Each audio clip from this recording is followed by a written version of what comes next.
Pria itu hanya berniat meniup debu dari ponselnya. Ia sama sekali tidak menyangka hembusan napasnya justru membuat rok seorang CEO wanita terangkat. CEO wanita itu merasa bingung karena hari itu sama sekali tidak ada angin. Saat ia kembali ke kantor, kejadian aneh kembali terjadi. Pakaiannya tiba-tiba bergerak sendiri tanpa sebab. Ia mengira dirinya sedang berhalusinasi. Ia tidak tahu bahwa semua itu sebenarnya dikendalikan oleh seorang pria melalui ponselnya. Bagi pria itu, semua yang terjadi hanyalah sebuah permainan simulasi pacar biasa. Ia tidak menyadari bahwa setiap tindakan yang ia lakukan di dalam game benar-benar terjadi di dunia nyata, dan semua dampaknya dirasakan langsung oleh CEO wanita tersebut. Suatu hari, CEO wanita itu hendak memulai rapat penting.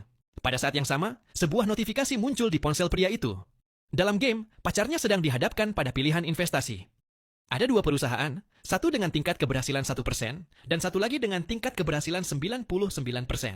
Tanpa ragu, pria itu berkata bahwa hanya orang bodoh yang memilih perusahaan dengan peluang 1%. Tanpa ia sadari, kata-kata itu tersampaikan secara langsung melalui liontin yang dikenakan CEO wanita tersebut. CEO wanita itu terkejut karena hanya dirinya yang bisa mendengar suara tersebut.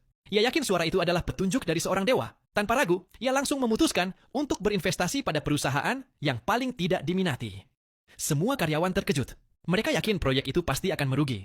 Namun, beberapa saat kemudian, Departemen Keuangan berlari masuk ke ruang rapat sambil berteriak bahwa harga saham perusahaan yang tidak populer itu melonjak tajam. Dalam waktu 3 menit saja, grup perusahaan mereka meraih keuntungan sebesar $3 juta. Seluruh karyawan langsung mengagumi keputusan sang CEO wanita.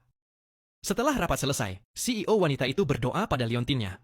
Ia berkata bahwa perusahaannya sedang berada di titik hidup dan mati. Pada saat yang sama, di ponsel pria itu muncul pesan bahwa pengisian ulang pertama sebesar $6 dapat membantu pacarnya melewati krisis. Saat pria itu tiba di rumah, ia mengisi ulang $6 tanpa banyak berpikir. Seketika itu juga, rekening perusahaan CEO wanita menerima dana sebesar $60 juta. Tak lama kemudian, pria itu menerima pesan ucapan terima kasih dari CEO wanita. Sejak kejadian-kejadian ajaib itu, CEO wanita tersebut sepenuhnya percaya pada dewa di dalam liontinnya. Ia selalu memenuhi semua permintaan pria itu di dalam game setiap hari. Bahkan, ia sering menutup tirai dan berbisik lembut pada liontin itu, memanggilnya dengan sebutan suami. Pria itu merasa sangat senang, tetapi ia tetap mengira semua itu hanyalah sebuah permainan. Yang membuatnya pusing adalah ayahnya terus mendesaknya untuk segera membawa pulang seorang pacar. Apalagi, mantan pacarnya dulu telah direbut oleh kakak laki-lakinya. Namun, tanpa ia sadari, CEO wanita itu sebenarnya telah memilih dirinya. Dan tidak lama lagi, ia akan membantu pria itu menghadapi tekanan dari keluarganya.